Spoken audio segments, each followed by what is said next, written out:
That's a wrap for EA's press conference here at E3 2015, and we are going to round it up with our 3 highlights. I think we are all pretty much in agreement of the games that we really enjoyed there. Mirror's Edge, Mass Effect, and Star Wars Battlefront. Let's start, I don't know. At the start, I guess. Yeah. Mass Effect. Let's go for it. It's Mass Effect Andromeda, revealed in a trailer right at the beginning. If you notice, like in the pre-show, we said Andromeda about 5 times. I think that is a conservative estimate. You guys were saying that for a long time. But yes, there it is. We got a glimpse at sort of a Mass Effect N7 character swiping through a bunch of concept art. But this actually looks like it's a teaser trailer, right? But this is sort of transitions into the navigation module. Yeah. And then I think those were the concept worlds that we got to see last year as well, when they were showing conceptual prototypes of the worlds they were kind of creating. One of them had a sky whale, or just some giant creature floating through space. So definitely going to see some new creatures in action, of course. I love the redesign of the N7 armor. I've got to say, it looks more alien, if anything. How so? Can you not see? I don't know, just the way it's jutting out and not entirely conforming to the shape of whatever New Shepard is. And you know here what we're I mean? going to get a glimpse of it, yeah. And actually, so in that moment, sort of the jetpack scramble, and now in this moment coming up, the armor does look, there's sort of a more nimble kind of gameplay. I mean, you know, you could always run as Shepard, but this ground pound here, there's sort of, it feels like a little bit more of a kinetic focus on the hero's mobility. And in that part as well, you could hear a Reaper sound effect when those kind of buildings things were moving. So maybe hinting, because the Reaper, that's the thing. It's like they can't pull a Daleks on it and keep bringing the Reapers back at every single opportunity. But I'd like to think there was some kind of Reaper influence, some kind of connection to the technology. You know, because as we learned from the Protheans in Mass Effect, that the old technology is just kind of around and has weird influences on the different species of people that find it. I'm surprised we didn't see any gameplay. Well, the Holiday 2016. Yeah. No. I mean, I think we all thought, or at least hoped, that it was further along in development than it was. Yeah. I can wait. I can wait, and it does look absolutely beautiful. Yeah, was that enough to give you a little wait? You know, like okay, it's coming. It looks pretty cool. I'm down. We could just wait. It'll be fine. How about that Mako or whatever the version of it that they're talking about? That thing was quick. That was like creepy insect quick. You know, when you see an insect move and you're like, no, you shouldn't be able to do that. You shouldn't be able to go that fast. That was fast. It reminded me a little of the because they did have the speedy. Was it the Firewalker in Mass Effect 2? It was like a DLC like thing, and it was speedy, but obviously it was it floated off the ground. So this looks like a best of both worlds, where it's tanky and yet nimble.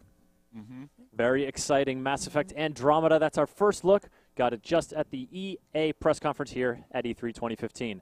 Next up, Mirror's Edge Catalyst. We got to see some gameplay of that one in action. And it's not the whitewashed, red highlighted world necessarily. The sort of city seems to have been fleshed out aesthetically. Yeah.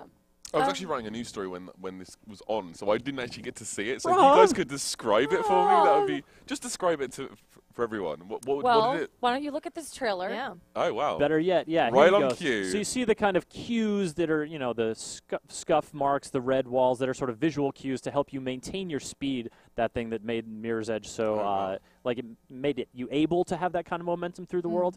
Of course, we see some combat with Faith kicking some ass later on, but... the woman presenting made mention that Faith doesn't use guns. Yeah. And awesome. So she doesn't, use them, but she used them in Mirror's Edge. You could. In the original, you could. But you also, I think you were rewarded if you did, like, a pacifist playthrough and didn't use them at all. So it's interesting. Do you think you'll be able to use them, or is it just going to go pure punchy-kicky this time around? Maybe she just hasn't learned how to use them yet. Because you can't, just pick up a gun and just... Or maybe they headshots. are doing that slash and burn on the story. There was a lot of different... If you've played the first Mirror's Edge, I won't say anything for spoilers, but there are a lot of small moments in this trailer that sort of indicated to me that we're getting a new look at the story, I think, or a reboot on the story. You like that? You like getting a reboot? Yeah. I think it seems smart. Yeah. Yeah.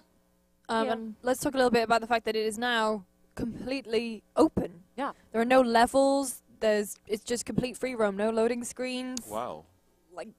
Wow, that's the real I mean, that's pretty incredible, right? So you think about sort of an open world, right? And then, okay, but then how do you sort of gate players' progress? Because there's always some kind of mechanic, whether the enemies in a certain area are just too formidable or whether you need to get to a certain story beat to unlock this area. So you can imagine that it's just because it's an open world doesn't mean you can go everywhere right from the start, but it certainly implies a kind of freedom and broad sort of what's the word? Like options in terms of way you can approach a given situation. And certainly that was the dream of the original game, at least, right? You wanted that level of freedom, and I think it's really commendable that EA are trying their best in rebooting this franchise. I think a lot of people love the original Mirror's Edge. It kind of fell short a little bit in terms of critical response and sales, but so I think they're doing a great job in just trying to restore it. I think it's cool.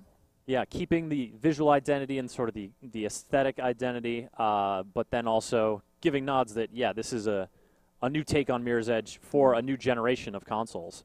That's Mirror's Edge Catalyst, shown off the EA press conference here at E3 2015.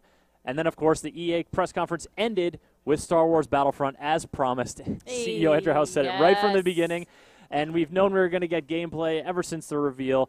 And lo and behold, the battle on Ice Planet Hoth. I was shaking. I was actually trembling throughout the whole thing. Good. It was so good. I mean, everything about it was exceptional. I loved it so much. All right, give me one thing about it that stood out in particular. I think it was the scope of the battle. So you could go into AT-ATs or AT-ATs, however you want to pronounce them. It's AT-AT. Well, not according to Wikipedia, okay? We'll talk about it later. Because then what do do you call ATSTs? All right, that's the thing. We are not arguing Star Wars canon here. This is not that show.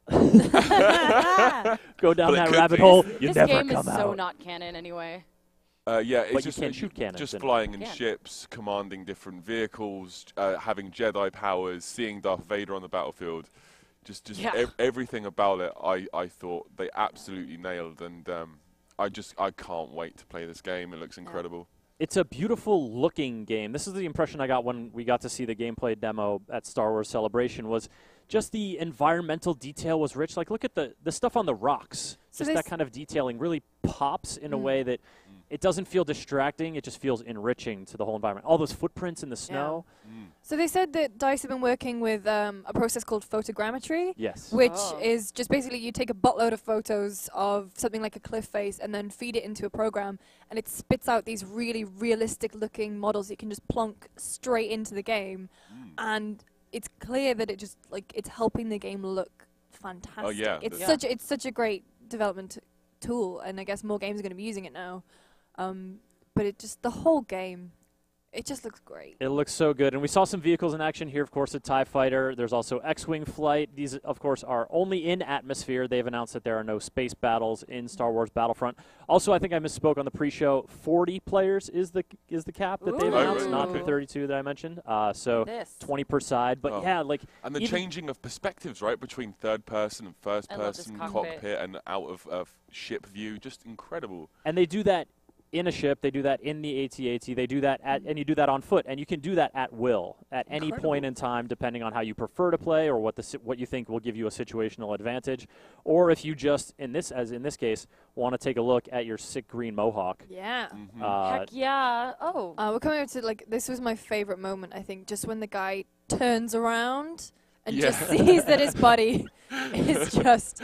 Oh, yeah, we're coming up to it now. One of those nicely scripted moments. But so you... The shield moment was really cool as well. The sound effects. Yep, and that's, part of the sort of different character class customization. Bill, no! Why are they looking at an ally? Bill, you're having a neck problem, no. eh, buddy? There he is. Look, that was so This is so fan service, and I just love it. Look at that pout they've got going. That's full-on turtleneck Skywalker this right there. This is exciting. I like that Battlefront is letting you. I know a lot of people are like, it breaks the immersion if you have Darth Vader in the battlefield. You know what? I like playing with canon. Where else could you do this? Look at him running up to him. That's amazing. This is such a great moment. Absolutely, so Makes me giddy with excitement there. Playing as those hero characters, definitely something in Battlefront's history that's been wonderful. They're bringing it back in a big way. And Battlefront's coming out this fall. Yeah. You guys excited? Play some Yeah, Star Wars? 1 week after Fallout and Tomb Raider.